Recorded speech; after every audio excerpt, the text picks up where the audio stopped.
Hello বন্ধুরা, তোমরা কেমন আছো? আশা করি তোমরা ভালো আছো। তোমরা আছো আমার সাথে, মানে শাওনি দত্ত নাগের সাথে। আর আমি তোমাদের জন্য আজকে নিয়ে চলে এসেছি কেকের আরেকটা রেসিপি।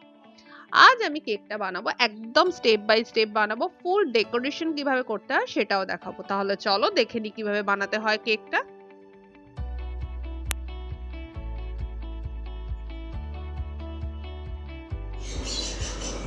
ভ্যানিলা কেকের স্পঞ্জটা বানাতে কি কি লাগছে চলো একবার চট করে তাহলে দেখে নিই। এখানে দেখো ময়দা নিয়ে নিয়েছি মেজারমেন্ট কাপের 1 cup plus half cup. Powder sugar আছে মেজারমেন্ট কাপের 1 কাপ। দুধ আছে 3/4 কাপ। সাদা তেল আছে হাফ কাপ। দই আছে, দেখো থিক দই আছে, থিক কাট, এটা আছে হাফ কাপ। বেকিং সোডা আছে হাফ টিস্পুন। বেকিং পাউডার আছে 1 টিস্পুন। নুন নিয়ে নিয়েছি 1/4 টিস্পুন। আর ভ্যানিলা এসেন্স আছে হচ্ছে 1 টিস্পুন। তাহলে চলো স্পঞ্জটা বানাতে শুরু করি। এখানে দেখো একটা মিক্সিং বোল নিয়ে নিয়েছি। এর আগে আমি একটা কাজ করেছি, মাইক্রো ওভেন প্রিহিট করতে বসিয়ে দিয়েছি 180 ডিগ্রিতে 10 মিনিট। আর সাথে সাথেই ব্যাটারটা যে টিনে ঢালবো সেটাও আমি রেডি করে রেখে দিয়েছি। তাহলে এখানে প্রথমে কি করতে হবে, দইটা নিয়ে নিলাম আর নিয়ে নেব পাউডার সুগার দিয়ে বেলুন উইক্স দিয়ে এটাকে ভালো করে মিক্স করে নেব।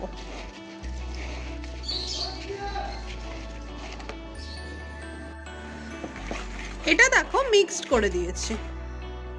এবার এর মধ্যে দিয়ে দেবো ভ্যানিলা এসেন্স আর দিয়ে দেবো সাদা তেল, দিয়ে আবারও মিক্সড করে নেব।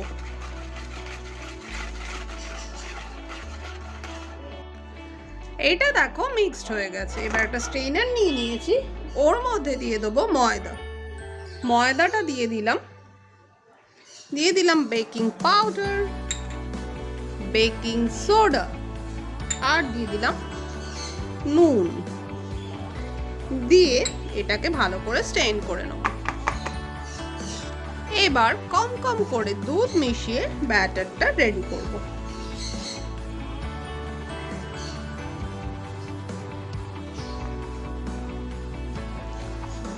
ব্যাটার কিন্তু আমার পুরোপুরি দেখো রেডি হয়ে গেছে। থিকনেসটা দেখো।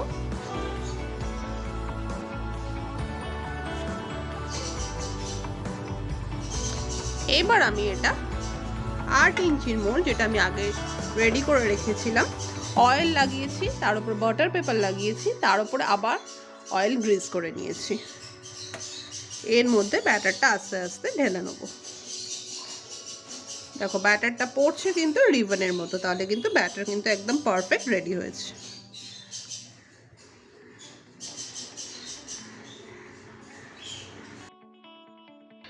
এবার ভালো করে ট্যাপিং করে নেব।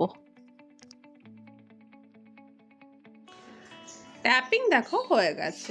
ট্যাপিং কিন্তু মাস্ট, তাহলে কিন্তু নিচটা বসবে না ট্যাপিং না করলে।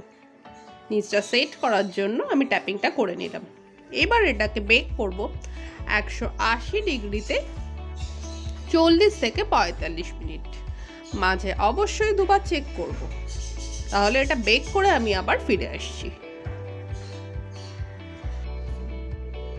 40 মিনিটের মাথায় কেক দেখো পুরোপুরি বেক হয়ে চলে এসেছে। প্রচন্ড গরম একটা স্টিক নিয়ে নিয়েছি,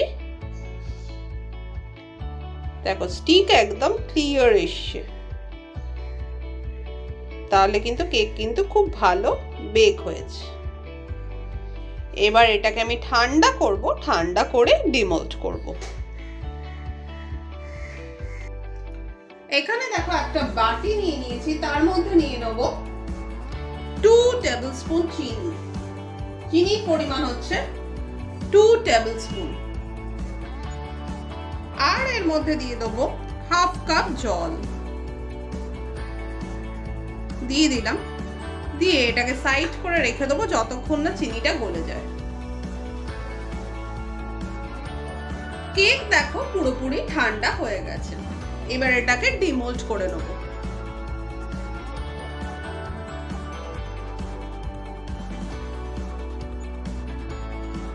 এবার বাটার পেপারটা খুব সাবধানে খুলে নেব।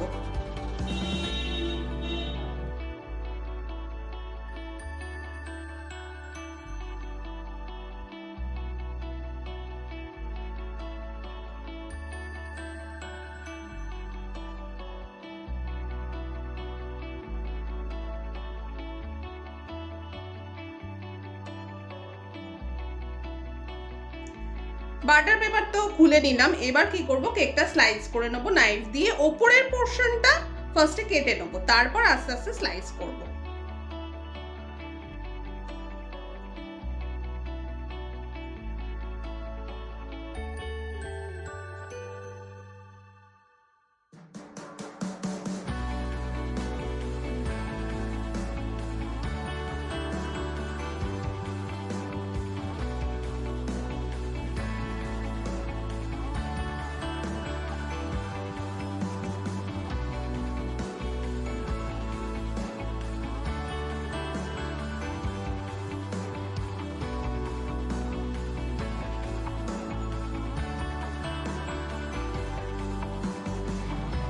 কেকের দেখো 3খানা স্লাইস আমি কেটে নিলাম। এখানে আমি ইউজ করে নেব হলো ট্রপোলাইটের 1.5 কাপ হুইপিং ক্রিম। মেজারমেন্ট কাপে 1.5 কাপ হুইপিং ক্রিম ইউজ করে এটাকে ভালো করে বিট করে নেব।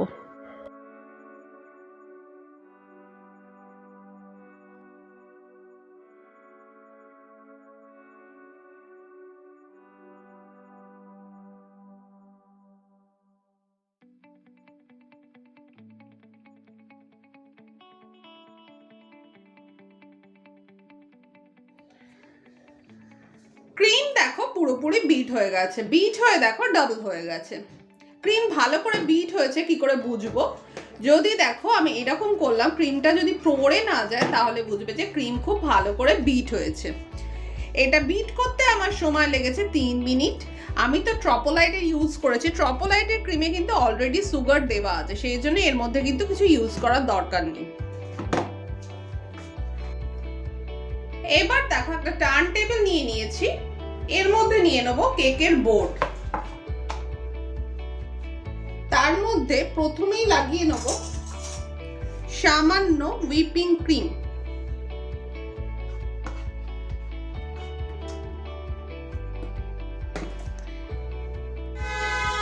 এবার এর মধ্যে দিয়ে দেব একটা স্লাইস কেকের, মিডল বরাবর দেব।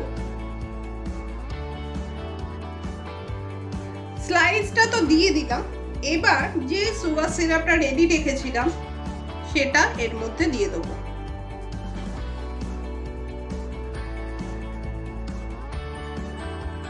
সুগার সিরাপ দিয়ে দিলাম। নেক্সট দিয়ে দেবো হুইপিং ক্রিম।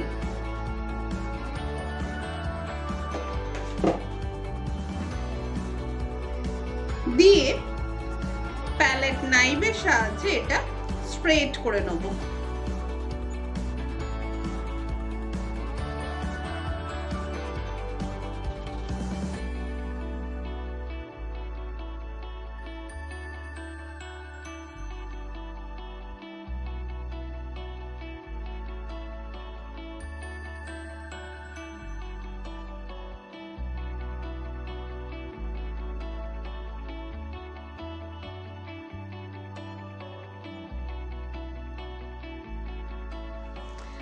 ক্রিম দেখো স্প্রেড করে নিয়েছি।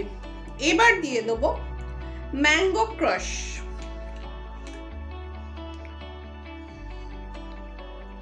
খুব বেশি দেবো না, 1 টেবিল স্পুন দিয়ে দিলাম। দিয়ে এটাকেও স্প্রেড করে নেব। ফিলিং এ দিয়ে দেবো আমসত্ত্ব।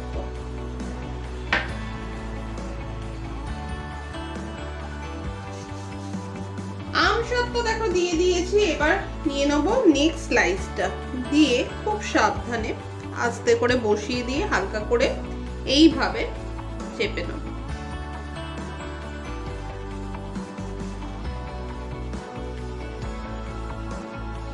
নেক্সট এবার দিয়ে দেবো সেম প্রসেস, দিয়ে দেবো হচ্ছে সুগার সিরাপ। সুগার সিরাপ দেখো দিয়ে দিলাম। এবার দিয়ে দেবো হুইপিং ক্রিম, দিয়ে আবারও পুরোটা স্প্রেড করে নেব। হুইপিং ক্রিম দিয়ে দেখো সাইডটাও হালকা করে কভার করে নিয়েছি। এবার দিয়ে দেবো সেম ভাবে ম্যাঙ্গো ক্রাশ,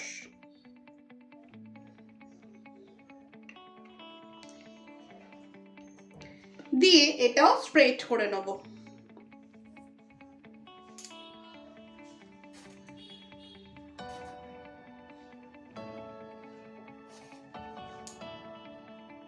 ম্যাঙ্গো ক্রাশ দিয়ে দেখো স্প্রেড করে নিয়েছি। এবার দিয়ে দেবো সেম ভাবে আমসত্ত্ব। আমসত্ত্ব দিয়ে দেখো আমি ফিলিং করে নিয়েছি। এবার চলে আসছি ফাইনাল লেয়ার। জাস্ট এইভাবে কিন্তু চেপে নিতে হবে।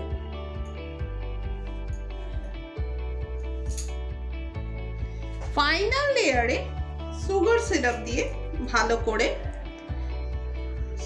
কেকের স্লাইসটাকে ভিজিয়ে নেব সেম ভাবে।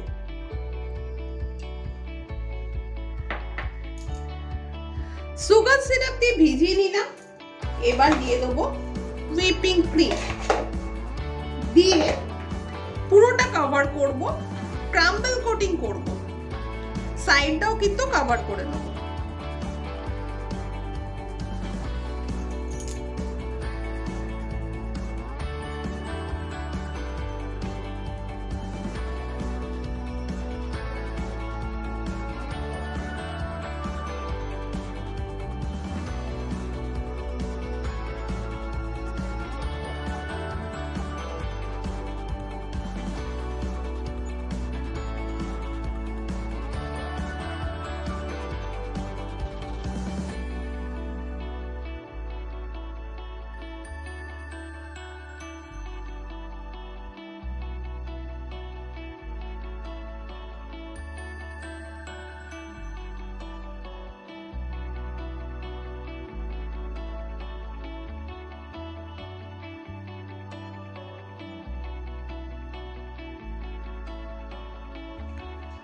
ক্রাম্বল কোটিং দেখো করে নিয়েছি, সাইডগুলো দেখো কভার করে নিয়েছি, আর যেখানে যেখানে হুইপিং ক্রিম লেগেছিল বোর্ডের ওপরে সেটা কিন্তু আমি ক্লিন করে নিয়েছি।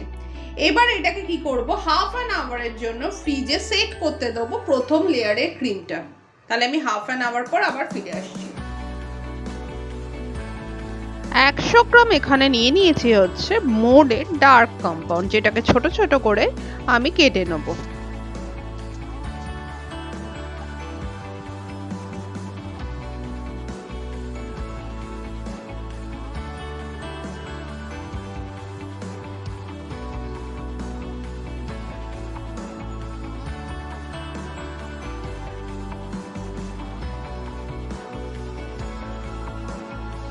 এবার কি করব, ডাবল বয়লিং মেথডে এটাকে গলিয়ে নেব। গ্যাস কিন্তু অবশ্যই লো ফ্লেমে রাখতে হবে। এইটা দেখো গলে গেছে। এবার দেখো একটা ট্রান্সপারেন্ট আমি একটা শিট নিয়ে নিয়েছি, যেটা দিয়ে আমি কোন শেপ করে নেব। আর একটা গার্ডার লাগিয়ে নিলাম। এবার এর মধ্যে এই ডার্ক কম্পাউন্ড যেটা গলিয়ে রেখেছিলাম সেটা ঢেলে নেব, নিয়ে এটাকে এইভাবে ঘুরিয়ে ঘুরিয়ে পুরোটা স্প্রেড করে নেব।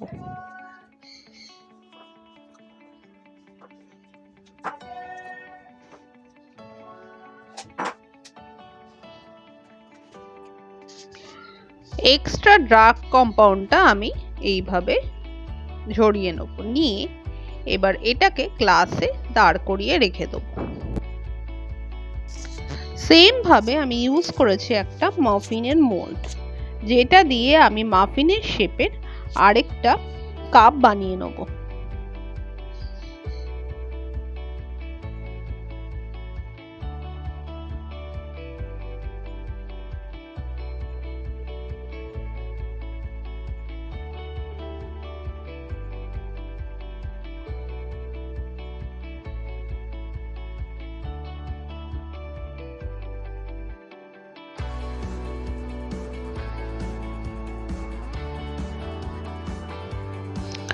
কোন দেখো পুরোপুরি সেট হয়ে গেছে। আমি আস্তে আস্তে খুলে নেবো, যতটা দরকার ততটাই আমি নিয়ে নেবো, বাকিটা আমি রেখে দেবো।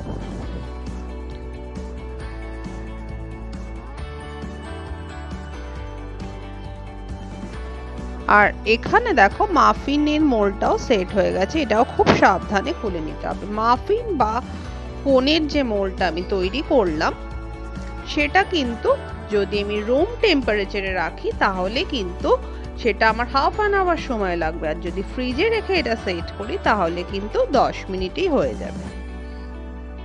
দেখো যে ডার্ক কম্পাউন্ডটা দেখো রয়ে গেছে তার মধ্যে আমি দিয়ে দেবো 1 টেবিল স্পুন আমুলের ফ্রেশ ক্রিম, দিয়ে এটাকে ভালো করে মিশিয়ে নেবো। রেডি হয়ে গেল আমার চকলেট গানাশ।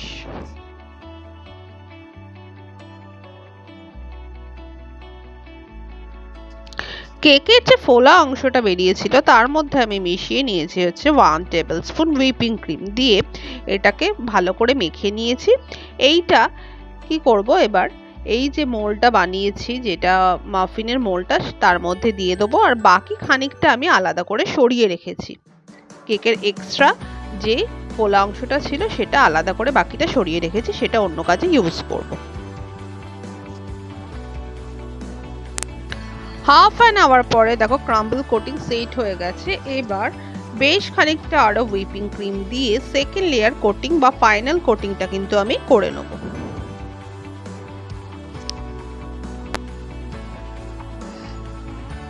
সেকেন্ড লেয়ারের ক্রিম দেখো পুরোপুরি লাগিয়ে নিলাম, আর সাইডে যে ক্রিমগুলো লেগেছিল সেটাও কিন্তু আমি মুছে নিয়েছি। এবার এটাকে কি করব, ফ্রিজে 10 মিনিটের জন্য সেকেন্ড লেয়ারের ক্রিমটাকে সেট করব, তারপর আমি আবার ফিরে আসছি। এইদিকে দেখো কেক কিন্তু পুরোপুরি সেট হয়ে গেছে। এবার ডেকোরেশন করে নেব।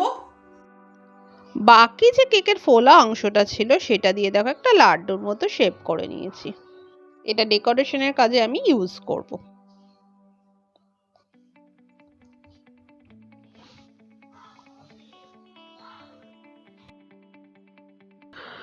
এটা বসিয়ে নিলাম। এবার হুইপিং ক্রিমের মধ্যে আমি মিশিয়ে দিয়েছি হচ্ছে 1 ড্রপ অরেঞ্জ জেল কালার, দিয়ে N1 নজল পাইপিং ব্যাগের মধ্যে ভরে নিয়েছি। নিয়ে এই লাড্ডুটা আমি কভার করে নেব। নজল আছে N1।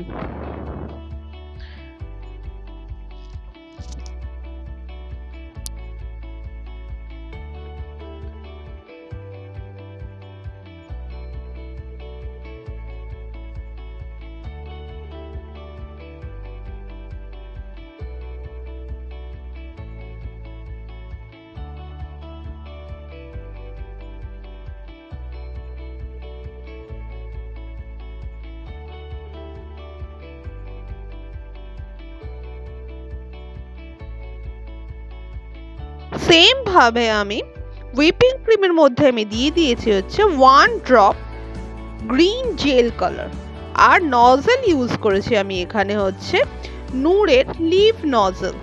দিয়ে এই যে আমি মাফিনের মোল্ডটা রেডি করেছিলাম সেটা আমি ভরাট করে নেব ঠিক এইভাবে।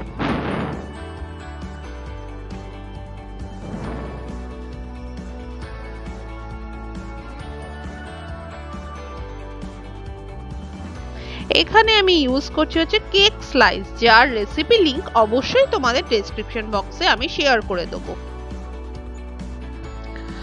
যে গানাশটা আমি আগে রেডি করে রেখেছিলাম সেটা দেখো আমি পাইপিং ব্যাগের মধ্যে ভরে নিয়ে কেকের ওপর একটা একটা করে ফলস ড্রপ দেখো করে নিচ্ছি ঠিক এইভাবে।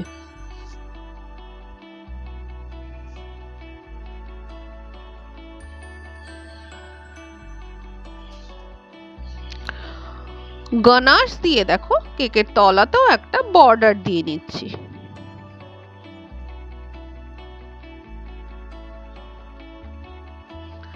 আইসক্রিম কোনের উপরে দেখো কিছু ড্রপ দিয়ে নিচ্ছি গানাশটা দিয়ে, যাতে আমার স্প্রিঙ্কেল বসাতে সুবিধা হয়। এখানে আমি দেখো গোল্ডেন বল ইউজ করেছি, যে কোনো স্প্রিঙ্কেলসে কিন্তু এগুলো কিন্তু সবই কিন্তু খাওয়া যাবে। গোল্ডেন বল দিয়ে দিলাম। মাফিনের মোল্ডের ওপর দিয়ে দেবো হচ্ছে পার্ল স্প্রিঙ্কল,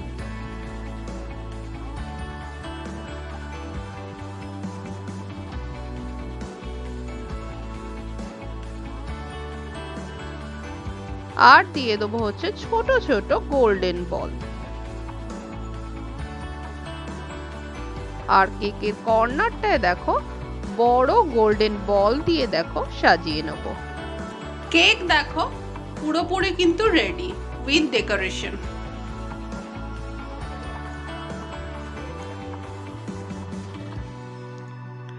এবার এটা কিন্তু এই মুহূর্তে কিন্তু সার্ভ করা যাবে না, মিনিমাম 2 ঘন্টা ফ্রিজে রাখতে হবে, তারপর কিন্তু এটা সার্ভ করব। যদি হাতে টাইম থাকে তাহলে ওভারনাইট রেখে তারপর এটা কাটিং করলে ভালো হয়।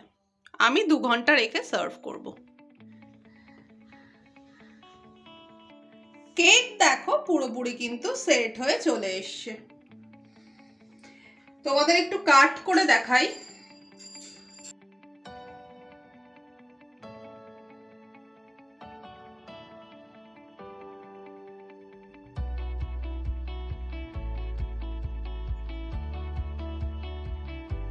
লেয়ার গুলো দেখো কেকের 3টে লেয়ারই কিন্তু খুব ভালো করে বোঝা যাচ্ছে।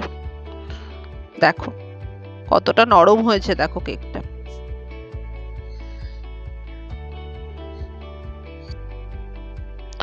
যদি আমার এই কেকের রেসিপিটা তোমাদের ভালো লেগে থাকে তাহলে কিন্তু অবশ্যই একটা লাইক করে দিও আর ফ্যামিলি ফ্রেন্ডকে শেয়ার করে দিও। তোমরা যদি আমার চ্যানেলে নতুন হও আমার চ্যানেলটা কিন্তু সাবস্ক্রাইব করতে ভুলো না, আর পাশের বেল আইকনটা অবশ্যই অন করে দিও, তাহলে আমি যখন রেসিপি পোস্ট করব সবার আগে তোমাদের কাছে নোটিফিকেশন পৌঁছে যাবে। বাড়িতে এইভাবে কেক বানিয়ে আমাকে কমেন্টে বলো তোমাদের কেকটা কেমন হলো। তাহলে চলো আজকে আসি, টাটা বাই বাই।